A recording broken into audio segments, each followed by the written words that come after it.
I guess going back to the start, I grew up playing sport from the UK, played all sport at school, but it was very much the hobby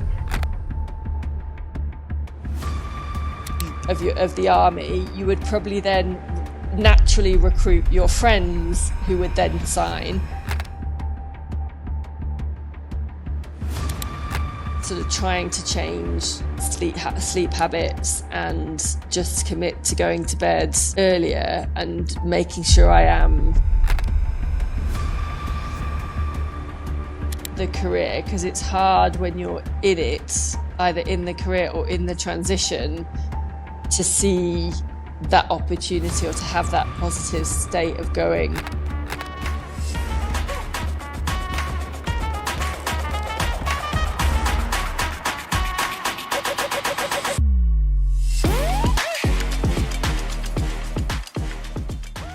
Hello, and thanks for tuning in today. This week's episode is brought to you in conjunction with Upskilled and their mini MBA. If you want to get the skills and knowledge to help move you forward without all of the big expense, then this mini MBA with Upskilled is the right way to go. Follow the link in the show notes and you can get $500 off. Laura, welcome to the show. It's great to have you on here with me today. Thanks, Ryan. Good to be here. I'm looking forward to chatting with you. And as I was saying before, I'm happy you're looking forward to it because I'm looking forward to it too. So we should definitely be able to have a laugh and talk about your career and, well, actually, to share what I think is already quite interesting is the path that you have taken, or indeed taking.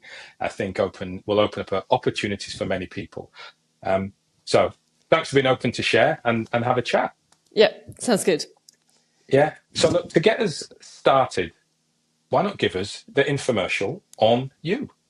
Okay. I'm not very good at keeping things short, so it might be a long infomercial. But yeah, I'm a professional triathlete. Well, I say professional triathlete. I've actually just finished my racing career in July this year, but I've been a professional triathlete for the last 10 years, competing over the long distance triathlon. So 4 or 5 hours to 9 or 10 hours of racing. I guess going back to the start, I grew up playing sport from the UK, played all sport at school, but it was very much the hobby.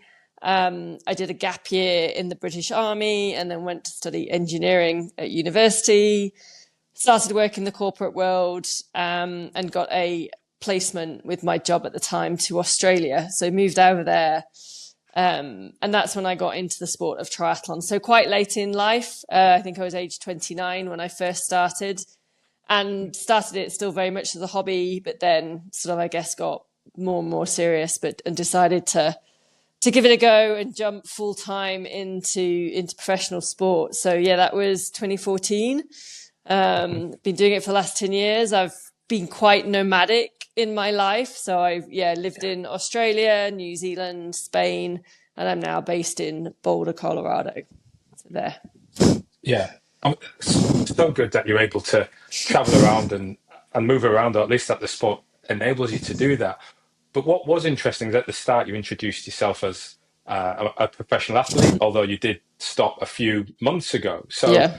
we need a new catchphrase, a new tag for you, don't we? We do, and I'm still trying to work out what that is. So any answers on a postcard and any help will be very much appreciated. I'll be taking notes, and at the end, we'll see if we can come up with something of this chat. So, no, which sounds fun. But what was really good is you're talking there about a professional athlete, but you came to the sport late. Yeah. Right. So Well, I'll ask this one first, but I'm assuming you were in a relatively well paid, or at least consistently paid job, where you get paid on the 25th or whatever of every month. What made you take a leap to then try and become a professional athlete? Yeah, very good question. Obviously I was in the corporate world. I'd moved to Australia as well. So my initial job in Australia was on like an expat deal as well. So I had a very nice expat salary and we got extra days of holiday. It was very lovely, obviously living in Australia, in Sydney as well. I guess what made me decide, sport's always been a massive part of my life. Like I said, I grew up playing all sports at school. sort of as many hockey, netball, athletics. I always tell the story. I was on the school swimming team, but we didn't have a swimming pool, and we didn't officially have sort of a team. But because I was like the sporty kid at school, we got put on the swimming team. And because I could swim in terms of I didn't drown, I always had to do butterfly in our relay team. And I got the team disqualified twice. And I still have no idea what I did. But that reflects, if people know me as a triathlete, they know that swimming isn't my strong point. So that goes back to that. But yeah, I think, sport had always been seen as the hobby, though. It was never, I grew up in a time when it was never seen as a career. It was just what you did to give yourself additional skills and look good on your CV and resume when you applied for jobs. And I think it was only when I went to Australia and I started doing triathlon when I was over there. And yeah, again, it was still the hobby at the time, but I guess I got more and more into it. I got more and more invested, more and more of my headspace and my time was thinking about sport. And even though I started as a complete beginner, I got better and better. And I got to a stage I'd won 4 amateur world championship titles. And then people sort of started saying, oh, you should turn professional. And I was kind of like, I don't know what that means. So a little bit more exploring. But I just got to that point of thinking sport is not going to be around forever, whereas the corporate career is, or potentially is. At that point, I was now sort of 34. And, most athletes are retiring from professional sport at that time. And I was kind of in that like, well, it is kind of a now or never position. Yeah. Fortunately, sort of the longer distance triathlon is more suited to, that as you get older, you have more endurance. So it's sort of kind of better in that way, but obviously did miss out on a lot when I was younger. But yeah, I just got to that point. I mean, I had a great job. I had a good boss. She was awesome. But I just got to that point of going, if I don't give it a chance now, then I'm still going to be sort of stuck in this corporate desk job in 10, 20 years time, thinking what if, and never having given it a try. So it was a bit of a leap of faith, a bit of a financial calculation on the back of an envelope to see if it was viable. And then I threw the envelope in the bin and ignored it and thought, if I read too much into that, I'm never going to make the move. So yeah, that was kind of the jump. Yeah. Well, I was going to say, I don't know what calculation that could have been that would have actually made long-term financial sense.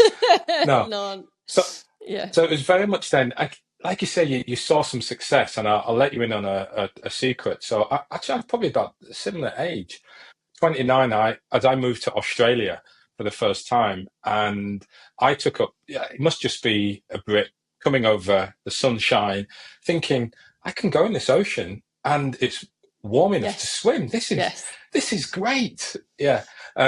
Clearly, my swimming deficit was significantly greater than yours.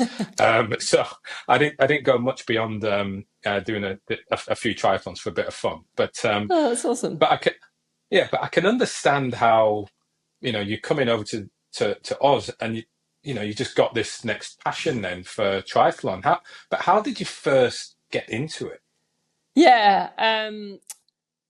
So it was actually through friends from work. So they found out that I was a runner by background. So I'd done running growing up. And at that stage, just before I left to move to Australia, I was doing sort of 400s, 800s. I'd come from a 400 hurdle background, but now we're sort of 400 and 800s. Yeah. And so I started running with a friend from work. And we actually planned to do this big event in Sydney called the City to Surf. But that's a whole nother story about that. But yeah, and then through friends from work, they were just saying, well, there's a charity bike ride. It's 90 kilometers down the coast in Sydney. You start in central Sydney, you finish down the coast, you get the train back. And I was like, they said, you should come. And I was like, great, sounds good. Don't have a bike. So went and bought a bike sort of the week before, and it was like a hybrid road mountain bike. I'm pretty sure it was several sizes too small for me when I look What, at the photos. Like, the yeah, with a flat flat handle? bar across the top, Okay. flat pedals. Yeah.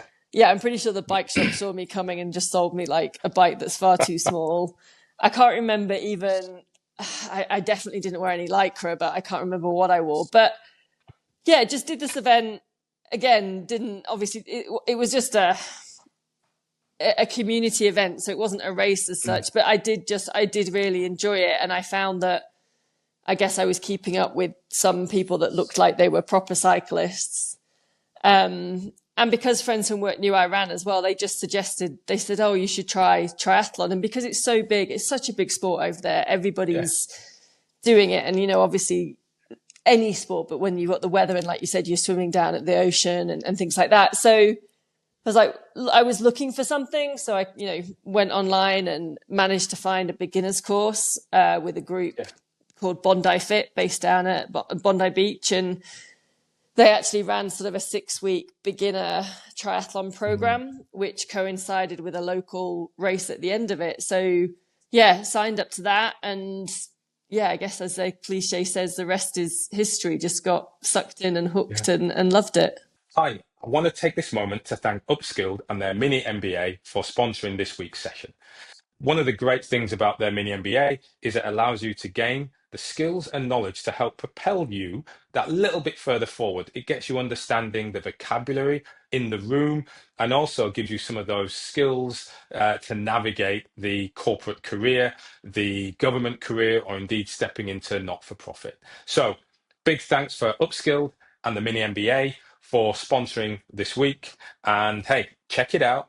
Link in the show notes. You can get $500 off. Yeah, I mean that's great. So let's go back a bit because I want to get some of that backstory of you in the UK. You mentioned earlier about you enjoying sports or growing up as quite a sporty person. So was that in the family? Was this something where you grew up and sport was an integral part of childhood? Yeah, it was funny. My dad was quite sporty when he was younger. I don't remember. When I remember him, he was working and he would do what they called in those days keep fit on an evening, or he'd go and play squash. And I think my mum did horse riding when she was a kid, but not anything specifically. So I don't remember necessarily how it came about. But I'm the youngest of 4 girls. One of my eldest sisters was very sporty as well, and I think I just kind of followed in her footsteps, and I just loved it. I was the kid that loved watching the Olympics and was sort of obsessed by the athletics and the track and field or the swimming or whatever it was that was at the Olympic Games. But also coming from sort of that background, like I said, the sport was always the hobby, and it was kind of you went through school and university and you did your exams, you got your degree, you got your corporate job. And it was never seen as that career. And I think I was probably just a little bit too old because as I was sort of going through the end of my school years and my A levels, they were just bringing in the talent ID programs because they'd just got the bid for the Olympic Games in 2012. So they were just going in to sort of set up these talent ID programs. But I was just that like a year or two too old. And I always kind of I don't have any regrets. And who knows where I'd have been if I had been younger, but I often think I would have liked to have gone through a talent ID program just to see where it did put me.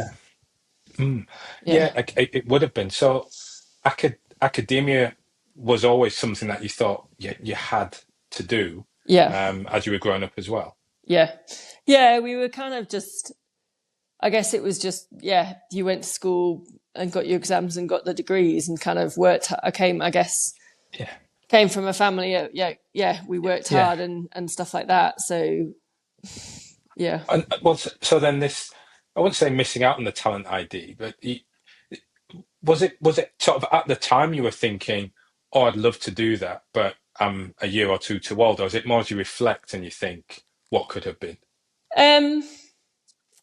A little bit of both. I think I remember being aware of it at the time, of thinking, oh, it'd be good to do that. But I was, you had to be under 16 or whatever age it was, and I was too old. But then also sort of it's probably, hindsight's that great, great vision. So it could have been also with sort of looking back and going, oh, I wish that opportunity had been there. Mm-hmm. Yeah. Yeah. I hear you, as we look back at all of these, what is it, turning doors, sliding doors and moments, stuff. sliding doors, that's it. And then you're thinking, oh, what's going on here?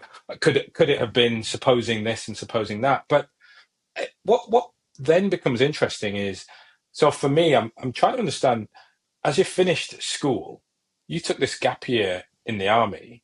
Was that, what sort of made you want to take that leap into the army? Again, great question. And I have racked my brains to think why the army came up. I think partly because I did sport at school.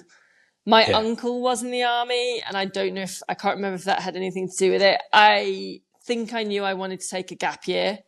I was going on to doing an engineering degree, and that was 4 years at university. And I didn't want to go straight from school into that 4 years. So I did want a break. But I didn't, for some reason, want to do what was then the traditional gap year of you worked for half the year and then you went traveling. I wanted to do something more. I don't know. And the army gap year, it still is probably one of the best years of my life. We had sort of a condensed 4 weeks of training at the Royal Military Academy at Sandhurst, where which is the officer training college. And normally the officers get 48 weeks before they go into the army. And we had like this compressed 4 weeks of shock. And then you were kind of out in the real army, so to speak. And, as an 18-year-old female on paper, as a second lieutenant, I was in charge of, 30, 40 men, soldiers who had far more experience than me. And I was in an engineering course. I was in the Royal Electrical Mechanical Engineers. So in terms of like leadership, respect, teamwork, I learned so much from the guys that I worked with. I was really fortunate. I had an amazing year. As well as a lot of sport, adventurous training and all of that good stuff. And it's still one of the best years of my life. And I think I've always wanted to do something slightly different. I've never kind of wanted to follow the trend, follow the conveyor belt exactly. And I think that's why kind of I've done things in certain ways throughout my life. Yeah. It's really interesting just that, the decision to go, and you did it without the intention of being long-term in the army. It was sort of your gap year. Yeah. So it was amazing. They actually called it a gap year commission, and you had to have a place at university guaranteed before you were able to join. And so the actual aim of it was really interesting. The aim was that they didn't necessarily recruit you at the end of your gap year or at the end of your then university degree, but it was that you would go into the army, have this fantastic year. You would then go into university. You would always speak favorably of the army. You would probably then naturally recruit your friends who would then sign. And also then once you got into a corporate position, if you were in whatever role that would be, you would always look favorably back on the armed services and the armed forces, which it worked. I had a couple of friends who signed up. And I think again, that, we talk about sliding doors moment. I often think what would have happened if I had joined, like I had friends from that gap year who did then join up afterwards into the army. And I did want to do like the officer training corps that they had at university, but it was on a Wednesday afternoon, which was sports afternoon, and it all clashed at the same time as sport. So I kind of had to make this decision. And for that, the sport won on that one. Yes. Well, what sport were you doing at uni? What Uh, kept you going those Wednesday afternoons? Uni, I was doing netball.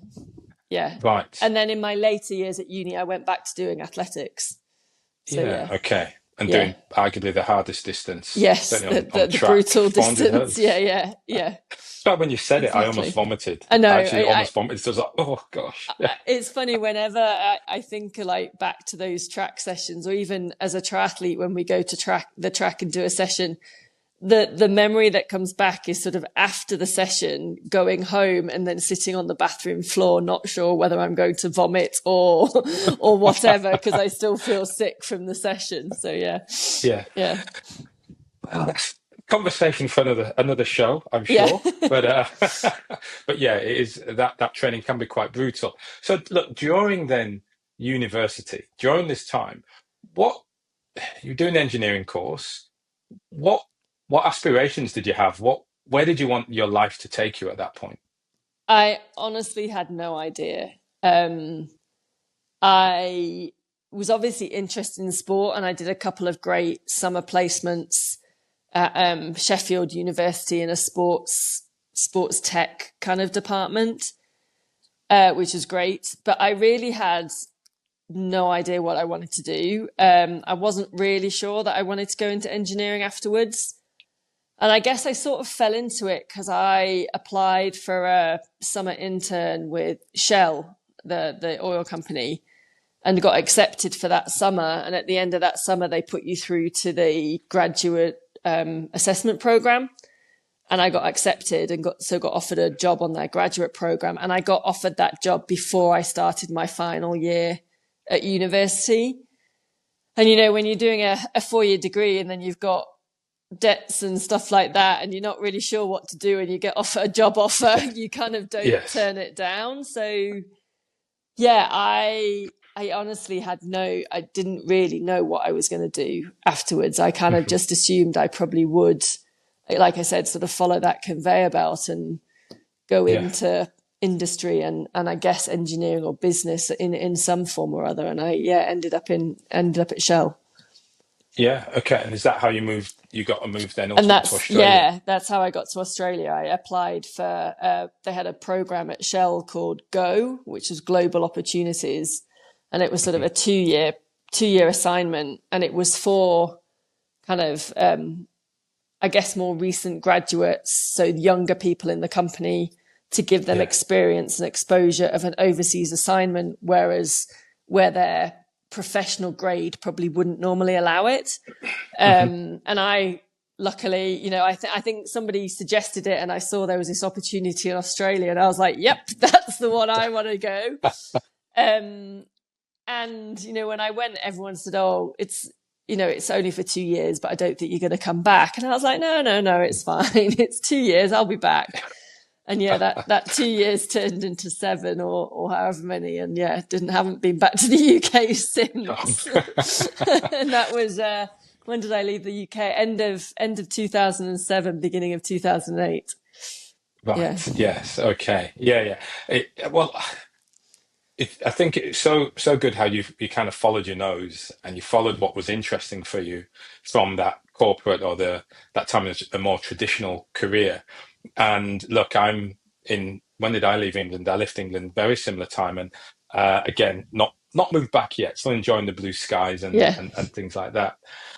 So this, coming in Oz, and what's really interesting is did it did it ever occur to you that you were going from being a student to being in the military to being in corporate in England to being in corporate in Australia? Did it ever occur to you that you were reinventing yourself or sort of starting again every single time? Um, I guess no, probably at the time. I probably wasn't.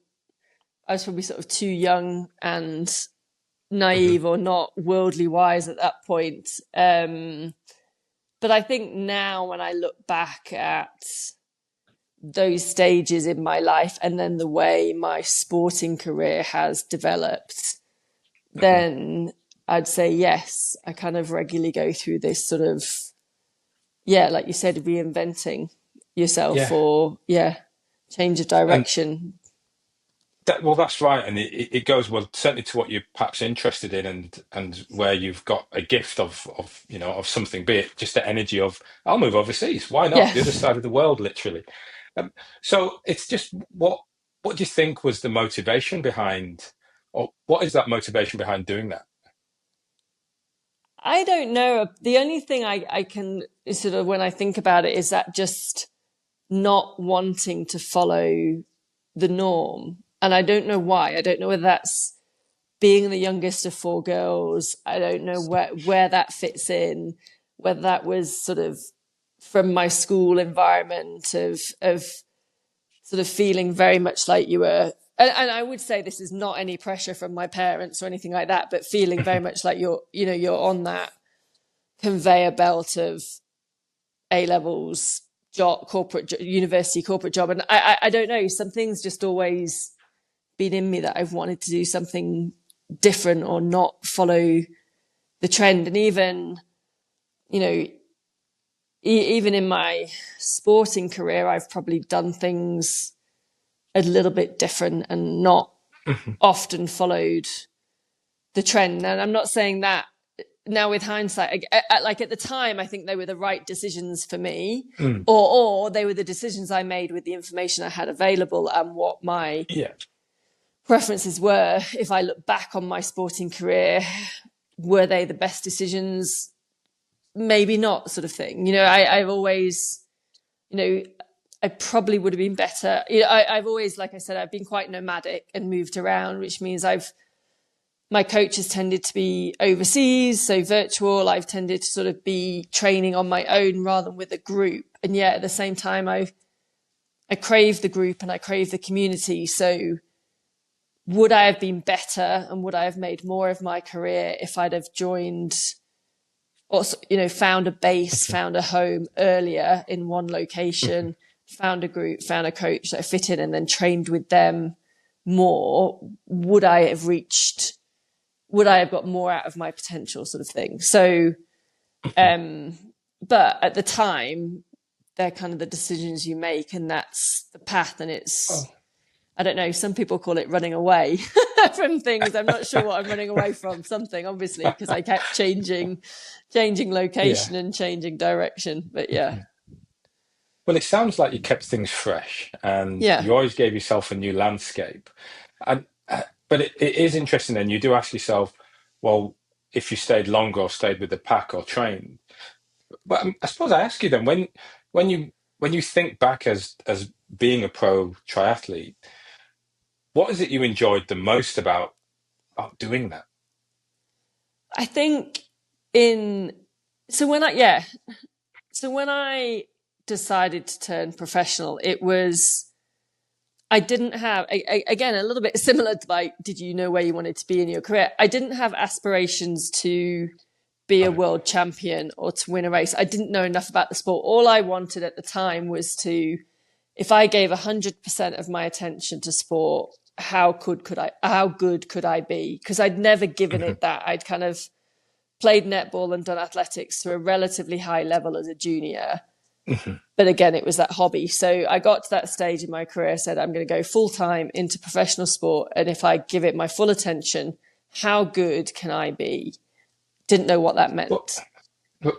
Well, you see, on that, I'm interested to understand why you are asking yourself that question. What is it that made you ask that particular bit at that moment? I think, like, I'd ran for England as a junior, or English schools, I should say. And I'd got to England netball trials. And I loved sport. But I think, like I said, it was always seen as that hobby. So I never fully committed to doing it because I never saw it as a career option. And I think being in Australia and having it, sports so much more accepted over there, and obviously just a change of time and generations, because I think it is very different in the UK now, I think sort of opened my eyes to say, like, you can do sport as a career. and because it was what I loved, um, that was kind of that motivation to go, okay, I've never given it full attention. If I fully invest in it, let's just see what I can do. And so that was kind of that motivation there. And so you knew you could do more because it sounds like you almost accidentally won these amateur amateur Yeah. championships, yeah, by Yeah. following, I guess, just by engaging and by enjoying and just by just doing it, right? Yeah. Like we had that group that I joined in Australia. It was a great group because Yeah, it was more of a training group, and Spot Anderson, who's notorious over there in Sydney, he ran sessions every morning and every evening of every day of the week. And it was a social circle. It was my friend, some of my close friends are still from those triathlon days. And being a sports mad person, I was just obsessed because I was like, this is amazing. I can swim and run and bike in the morning, in the evening, before work, after work, all of the weekends. And I'm out in this yeah, beautiful country and I'm outside and I'm swimming in the ocean before work and all of this. So it was just this incredible opportunity and experience. But it was fun because regardless of the weather, he always said rain, hail, shine. You knew that your friends would be there at Centennial Park at 5 a.m. when it yeah, was dark with the lights on and the bike and stuff like that. So it was always very much fun with it as well. yeah, yeah. So you decided to make this leap. You Yeah. wanted to turn this fun hobby Into a serious into, career. yeah, Yeah. yeah, and do that as well. What I have to assume is a late starter for Yeah. entering sort of any professional sport, but still into Ironman Yeah. as well, right? Yeah. Um, so what had to change? What did you shift in your lifestyle to make it work? So in terms of like physical things, I moved from Australia to America. I went to San Francisco first and I joined a coach there because I decided that because I was later on in life, I didn't have that much time or I had to sort of move things rapidly. So I needed to be all invested and I wanted to go and work with a coach who worked with other professional athletes. I wanted to be immersed with other professionals. So after a bit of research, found a coach and went to San Francisco. I only stayed there for about 2 years, didn't particularly enjoy the environment, and so learned that actually your environment is also very key in being successful as an athlete and, the team and the people you have around you. And that's how I ended Yeah, up back in the Southern Hemisphere, but in New Zealand. right. But I think the shifts, and it's some things that I've struggled with my whole athletic career, was going from having the sport as a hobby and a passion to then it's your job and it's everything you do. Yeah, And I think probably the biggest thing is the rest and the recovery, because obviously when I was at school and you're playing sports and you're fitting it in and you're doing homework and then you do the corporate, you've got your corporate job, and I was training before work and after work, and then I would work again, and I would be surviving off, and literally surviving. Wasn't thriving off, 4 or 5 hours of sleep a night and thinking that was okay. yeah, And then trying to translate that into the sport being your full-time job, where actually rest and recovery is part of that job. But it was such a mind F for me, because every time I felt I was resting or sitting on the sofa or things, I just felt lazy. I felt I should be doing something. I felt lazy. And that's always been the hard shift of actually going, no, as a professional athlete, that rest and recovery is so key and important, and it's actually part of your job. So it's not being lazy, it's actually being responsible for getting the best out of you, or from a performance aspect day to day. yes. And so how did you adjust to being okay with the rest and recovery? Um, I've probably never really have. And I think that's probably also been one of the limiters in what I've achieved. But I've had to work really hard on it by Mhm. sort of trying to change sleep habits and just commit to Yeah. going to bed Mhm. earlier and making sure I am trying to do rest days properly. Yeah. And the other side of that resting is like the fueling, the nutrition. So are you fueling properly before, after the Yeah. session and in the evening? And so, yeah, it's all that sort of stuff, which I definitely say I'm definitely not probably world Mm. class at that sort of stuff. Yeah. And yeah, possibly, yeah, limitations in what I could achieve. And look, you mentioned just briefly there, because I wanted to try and get this difference between that mental state as a world-class amateur and then a world-class professional. Yeah. As an amateur, you were speaking there about that challenge between thinking, training, and then working and trying to manage that rest recovery piece. Then as an athlete, it's thinking about, well, I need to do rest and recovery, and it's much more all encompassing. When you think about both of those experiences, how do you sort of cope with that shift of being off and on, and then sort of trying to be always on, but having to switch off at the right times? Yeah, it's really hard. And I remember my first coach when I moved to San Francisco sort of saying to me, "Oh, you need to get a hobby to switch off." And I'm like, well, sport was my hobby and now it's my career. And now you're telling me to get a hobby. What do I do? Do I get a job as a hobby? Is that kind of a corporate job? So it is really hard to do that, but I think it is finding, I think you do still see athletes, some athletes perform better when they do have something else in their Yeah. life, whether that is studying, volunteering, helping other people, even, with families and stuff, if they're mothers or fathers and they've got kids to look after. So it is just working out that balance and what works for you. Yeah. For me, I guess, again, a little bit from the corporate career, and also because I just think, sports it is a very selfish career, and we're very fortunate to get to follow our passion as our job. But you do feel like, what value do you add to the Mhm. world, sort of thing. If I always said during the pandemic, if all the doctors disappeared from the world, we'd be in trouble. But if all the athletes disappeared, the world would carry on, sort of thing.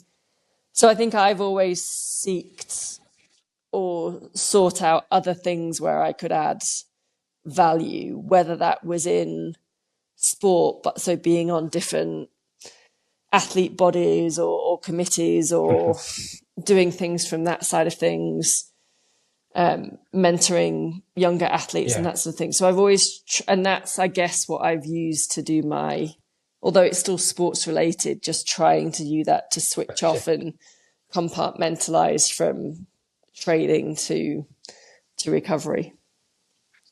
And so getting that balance, that sort of mental switch off, as you've described there, sounds like it's quite a healthy thing and that a lot of athletes should be doing.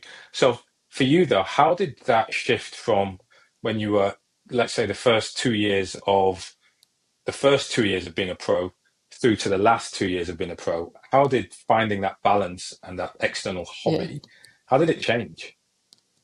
Um, I think part of that was actually, so I changed coach at the end of 2019, and then I moved out to Boulder here in Colorado at the beginning of 2023 to sort of which is where my coach is, and she's got a squad. And I think the previous years I had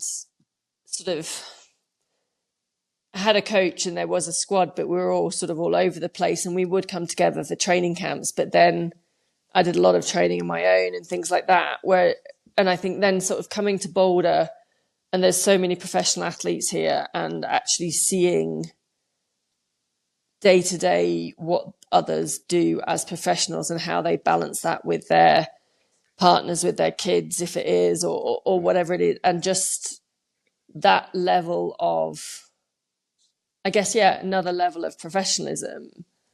And along with the fact my coach now, Julie Dibbons, is incredible, absolutely amazing, and so invested in you as the athlete, to the good or bad. So she would sort of give me ultimatums of saying, like, if you don't sort out your rest and get your sleep sorted or your nutrition, then I am not going to give you the training sessions that you want to do. And I can't load you up on the volume that you want to do because you can't absorb that training because you're not getting the fueling and the recovery. So it's sort of like that ultimatum of forcing you. And I think it's, again, we keep coming back to this sliding doors moment. I wish, my first coach I had when I turned professional, he was fantastic for what I needed at the time, but I do wish I'd have met or started working with Julie earlier in my career, because I think what we achieved in the latter half of my career, when actually I thought I'd only got 1 or 2 years left and was wondering if I changed coach at all, but she sort of gave me this new lease of life and a few more years, and I had some of my best results. And I think if I'd have started working with her earlier, actually seen and been in that environment more of what those professionals do, I think that would have, it would have been interesting to see. What are the key things that were different? I think just prioritizing, and I don't know whether it's coming from probably still that ingrained of having sport as the hobby and not the full career. And so even though it was my career, I think you're always still sort of covering your tracks, and I think there's that fear failure as well, failure of not making it. And so you maybe don't fully invest because then you've got an excuse if it doesn't, it's protection mechanism. Just holding back. Yeah. And I think, like I said, there's so many professionals here and some are the best in the world. And it's interesting to see, like, some of them are very, very focused and intense and they don't have anything else outside their sport. And that's amazing. And that's why they are so good at what they do. I don't think it's healthy and sustainable long term. But at the same time, you can't go too far the other way because then you're not really being a professional and it is still sort of that hobby, but you're just pretending it's professional. So it is finding that balance of what works for you in terms of the focus and the priorities you put on the training, the rest, and the recovery, while still having that balance of what life is. Yeah. And how did you navigate that balance for yourself? Badly. still troubling.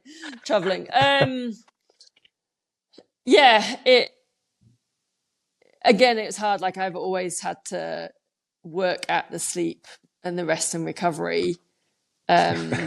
She says at 1 a.m. I know. I was going to say morning. It's classic. This is like now I've stopped racing. I've just gone back to all my bad habits. And the other thing I think, sort of, a bit like in Australia as well, and in Boulder here in Colorado, it's such an outdoor place, and there's mountains, and you can go skiing and hiking and riding, and I want to do everything, and I want to go on that stand-up paddleboard trip, and I want to go skiing for the weekend or this, but it's finding that balance of saying, actually, no, like, for the next 2 years, your focus is to be the best triathlete you can be. And yes, there's some of that balance. So on your when you're having a recovery period or a rest period or a break from training, yes, go and do the other things to be active and healthy and feed that mind and body and soul. But then when you're trying to be a professional triathlete, you've got to make those hard decisions of going, no, I can't go skiing today, or I can't do that trip because it's not helping me be the professional triathlete. And that's okay, because this is my focus for the next 2 years. And I've got the next, hopefully 10, 20, 30 years where I can go and do that other stuff. So it was helping to sort of shift your mind of going, yes, there's all these amazing things you can do. And as triathletes, we're active people, we're endurance athletes, we love that. And I love the outside doors and going on adventures. But it was just understanding that, yes, I can do that, but just not now. And that now it's got to be more targeted and specific on swim, bike, run. Yeah. At what point during your career, pro triathlete career, did you start to realize this is it? This is it. I'm finishing. Yeah. So a couple of times. So first, when I was coming up to the age of 40, because I thought we had to finish at the age of 40. I thought that's what you did. And it was 40 was way too old to be a professional athlete. And I was with my first coach, and that was what I was saying. I wanted to change coach, but I was like, should I really change? I'm only going to have like a year or so left of my career. Do I want to go through that with a new coach? Should I just ride this out? And I'm very fortunate that I did make that change and started working with Julie. And like I said, she gave me this sort of new lease of life. And at the age of 42, 43, I had a couple of the best years of my career in terms of results. And so then I thought, well, I knew I wasn't going to carry on forever because of age does. But I think I then just started getting to a point.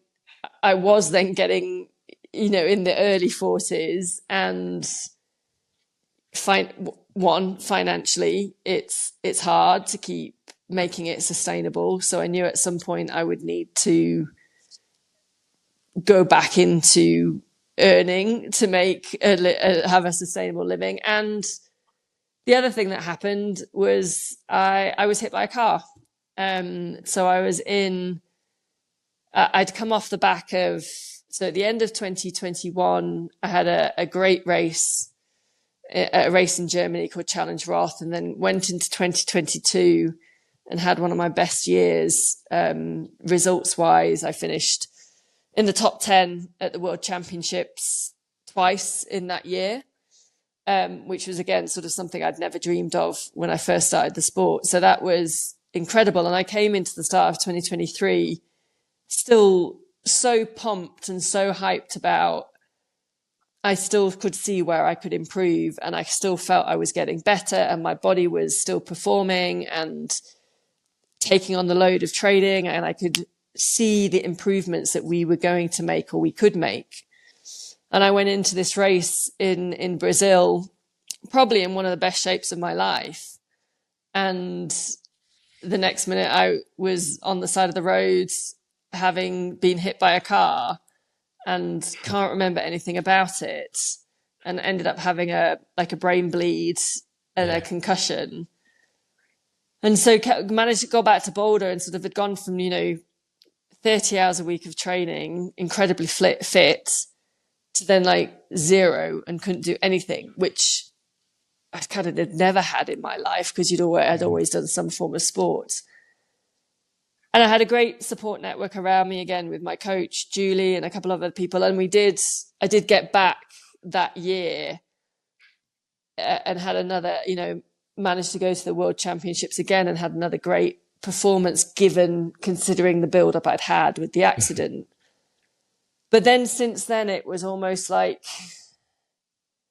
age and everything caught up. It was like before that, I was sort of holding off age, and felt like I was still improving, and my body was still felt young, I guess. And then almost after that accident happened, it was like everything just caught up with me, and everything's just been more of a struggle to get back fitness, or you have a bit of a niggle, or you can't recover better as well from training sessions, or rather than seeing my times and things improve, they've sort of flattened off now and we're starting to dip. So that was part of that realization of going, it's just getting harder and harder. Also, you know, there's always a new influx of women in the sport, and they're always raising the level, and they're always younger and younger. You know, half the women I race now are, you know, they're half my age kind of thing. Yeah. And so then as well, coming back from injury, but you've got to come back at your level and some, because the sport's going on. And It's moved on. I think it was just sort of, I got to that point of going, yeah, I love it and I love the training, but it's too hard to get the body and the mind to compete anymore. And I kind of need to do something different, and it's time to move on. And I still want to be healthy and active, and that's the next challenge of trying to work out what that looks like, and how you get those same endorphins, and how you get that same feeling of sensations of feeling fit, but balancing it with, you know, whatever else you're doing in life. And so, yeah, that was that. And I probably toyed around with it for a little while, going, when is the right time is now. But yeah, I think the crash was sort of probably the start of the end, and a few other sort of things fell out from that made me go, yeah, I think it's time. And so what made you pick now? What made you pick a few months ago? Yeah, I kind of decided that 2025 would probably be my last year, just with, I had some sort of repercussions and health issues after last year in 2024 after the crash, but I wanted to go out on my terms. I wasn't prepared to let someone else dictate my story, which, you know, actually as an athlete, if you get to go out on your terms, that's a very privileged position, because not many athletes do. Most people, it's an injury or something that's ending their career. So I had aspirations, you know, it would have been great to go back to Kona, and the Ironman World Championships were won last year. But kind of realized at the beginning of the year, again, just with sort of the effort of training and trying to get back to those levels of fitness and how that had all changed, that was going to be a really hard ask. So I kind of decided that there's a race in July in Germany called Challenge Roth. It's one of my favorite races. I've done it every year of my career, and I've had some great memories, and the team are awesome. So kind of just made sense to then, make that the last race.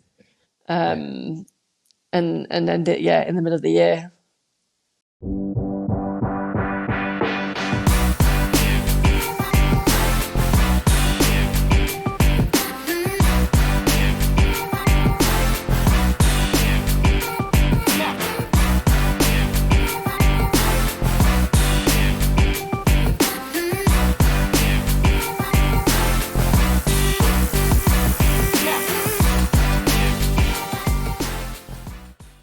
Yeah. I mean, that's it, like you say, it's a wonderful way to be able to control your narrative and, you know, go out on as much as possible on your terms.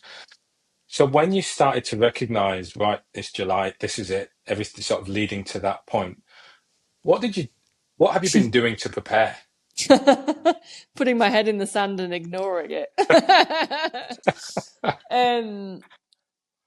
if that's true, that's okay. I mean, you know, because I asked the question in all honesty, I suppose. Yeah. Like, how did you prepare? Yeah, well, I mean, it's hard because you can get advice and things from people, but until you go through it yourself, you don't really know what's going to happen or how you're going to feel. And yes, like for the last few years, and I think, like I sort of said throughout my career, I've always been looking to do other things. So for the last couple of years, I've always been trying to sort of develop other little projects in, for the what if and the what next.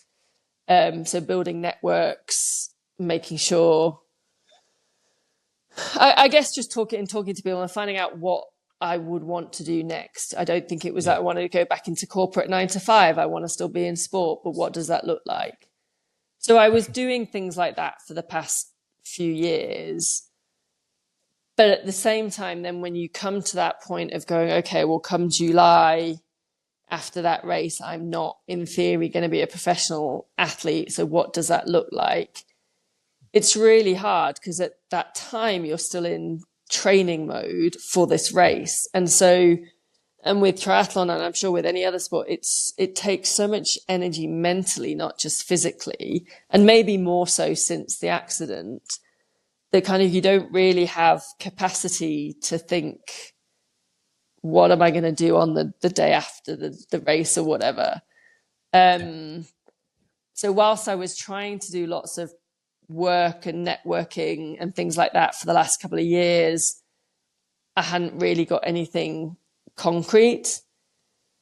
And at the same time, I think there's a need as an athlete to actually detrain yourself and come down, because it's been such an integral part of who you are that if you kind of stop cold turkey, there's all sorts of things that come along with that. And it's almost like you need to carry on and slowly wean yourself off training, or wean yourself to a level of, okay, well, what makes sense for me now? And what do I want to do? And what can I do with if my priorities and things have changed?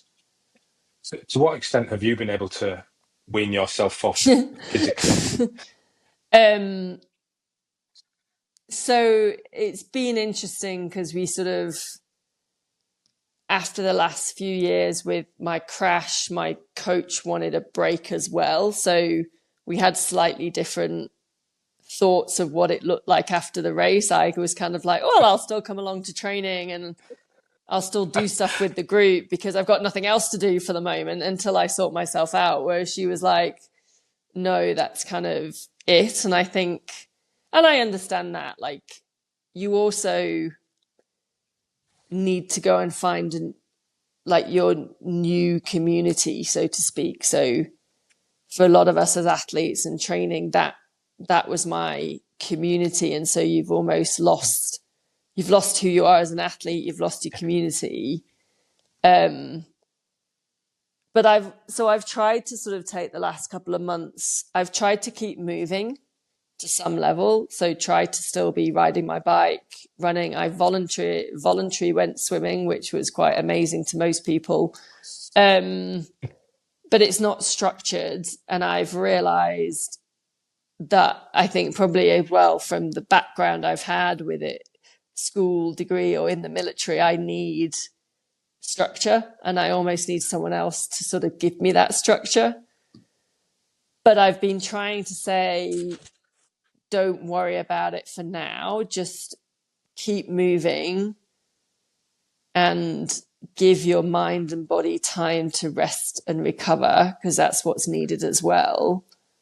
And give yourself a bit of a timeline and then say, okay, from this date, then we're going to try and find a little bit more what that routine looks like, what that structure looks like, try and get some form of, I'm not even probably going to call it training, but exercise routine and plan in place to make it feel like you have that purpose again and you can get those endorphins whilst you're still trying to focus on, right, what does the career look like now? I mean, during this time, what has been then, what's the hardest struggle? What's the hardest thing about going through this phase? Because you're in I it. mean, the training piece, I didn't realize how much I would miss. Like I knew I would miss it. I knew, like, are you ever going to get those same sensations of feeling that fit again? But I didn't realize quite how strong that would be, and being in still this environment and seeing all the other athletes who are still training those 30 hours a week and things like that. And I think that's been the hardest thing of going, I still want those endorphins and I want that sensation and I want that structure and feeling of training. And I don't know quite what it looks like yet. And then having the confidence to go and join another group that do bike rides on a Wednesday or whatever, or find a running group where I can go and run that's sort of new and different and a different stimuli. Yeah. You know, and it's kind of how we opened up, you know, as you're describing yourself, and you're walking into this new group and they're like, hey, what's your name? Hi, I'm Laura. All right, Laura, what do you do? Okay. Yeah, totally. And like, do you want to go through that all again? And I think, you know, as adults as well, and I listen to a fair few podcasts, like it's so hard to make friends when you're older. And do you want to have to like go through all of that again? And you're just so used to your own little world. But at the same time, I know I have to, because I need to create that community again here.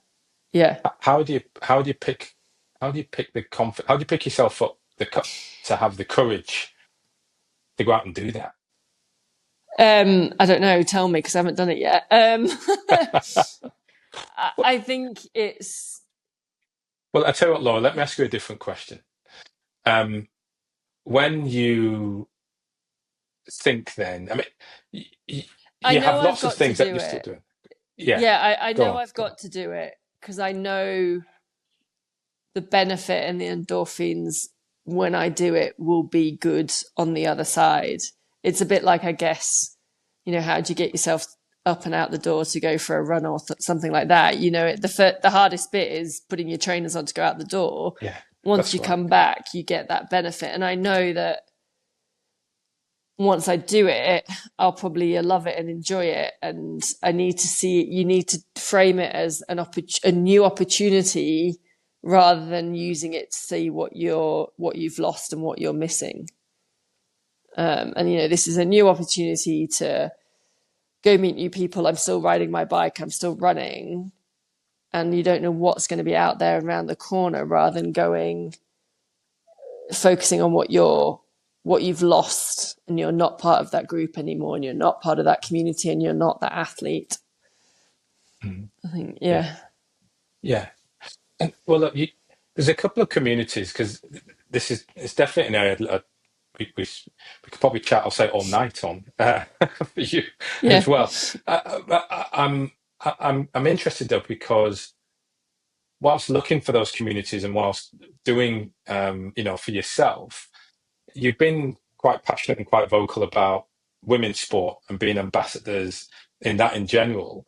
So what's driven you to be an advocate of, in fact, what is it you're advocating for, but also what's driven you to start doing that? Yeah, I think it's interesting. You know, I've always been, granted, I was one of four, I'm in an all-girl family, but apart from that, and I went to an all-girl school, but apart from that, like engineering, military has always been predominantly male environment. Now, I would say I never experienced or had any issues with that.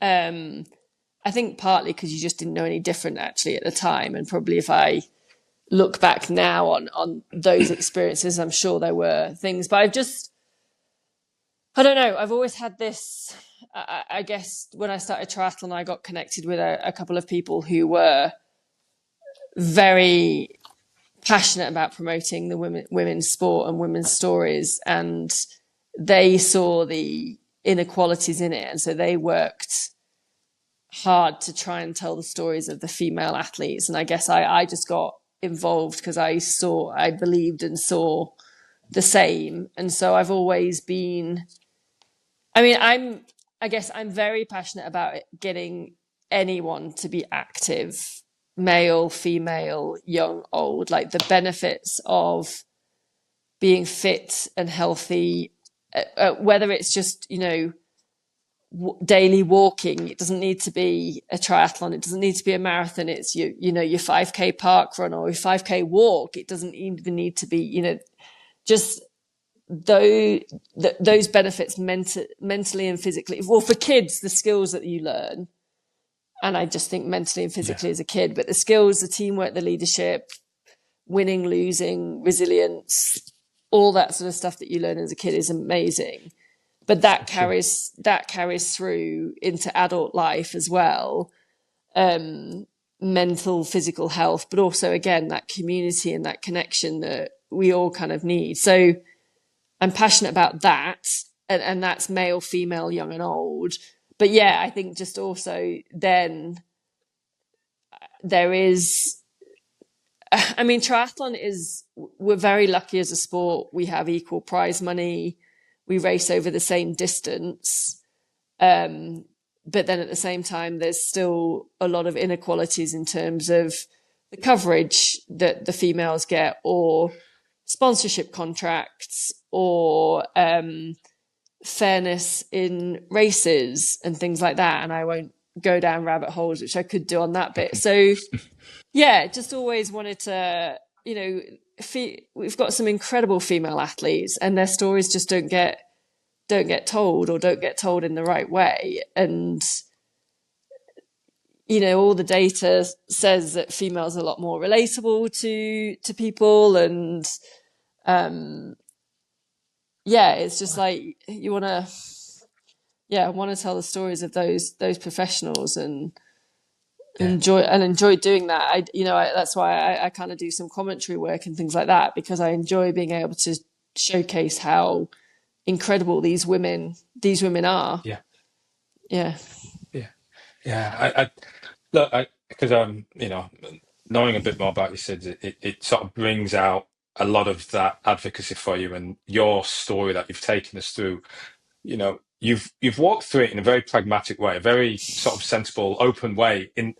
Whereas when you look at it and when you put it down on paper, you've charted a very a unique path in the way you've gone about doing things. As you mentioned, school, sport, it's a hobby, the army, engineer, all of that is quite unconventional.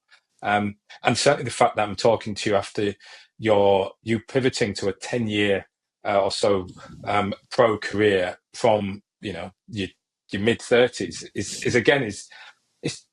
it's just not heard of, right? Yeah. So certainly very, very rare in that regard. So I think it's just been I've really enjoyed this part of the conversation, so I'm just picking your brain on how that's gone.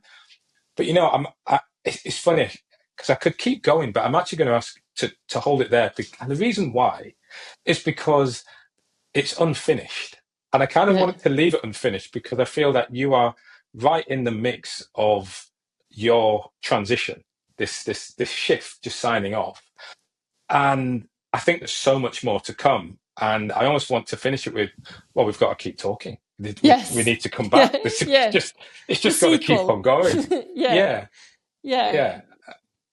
No, but yeah. No, sorry. I think that's great, and it's really hard. I think, and actually, sort of, it's been good having this conversation, and actually, you sort of relaying back just then of the career, because it's hard when you're in it, either in the career or in the transition, to see that opportunity or to have that positive state of going, there is still stuff. And I know there's it's only one chapter that's closed. And I'm probably still in a little bit of a grief stage of that chapter, and moving through those stages of grief. And I know I'll get to that place where I go, that was a great chapter, but I've still got so many more chapters to write, and I don't know where they're going to take me. Absolutely. And look, as I say to many individuals that I work with coming through sport, it's like we've got to own the grief. We've got to lean into it, name it, feel it, and use that as fuel for that next reinvention. And you've reinvented yourself many times, and you've done that by finding what interests you and sort of keeps you moving. And so I definitely say, as we are in this point of your transition, a few months in, it's very much, as you say, keep moving, keep taking those steps forward. But look, Laura, people are going to be listening, watching, and thinking, well, I want to follow the story now. I want to be part of this journey. Where's the best place for them to find you and follow your journey? Yeah, probably Instagram I'm most active on, which is just at LM I am on Twitter, LM Siddall, and I'm on Facebook. I have a athlete page in personal, but Instagram is probably where I'm most active. And yeah, always love people reaching out and saying hello, and if they've listened or what they've picked up, and if they've got questions about triathlon, sport, training, coaching, whatever it is, I'm more than happy to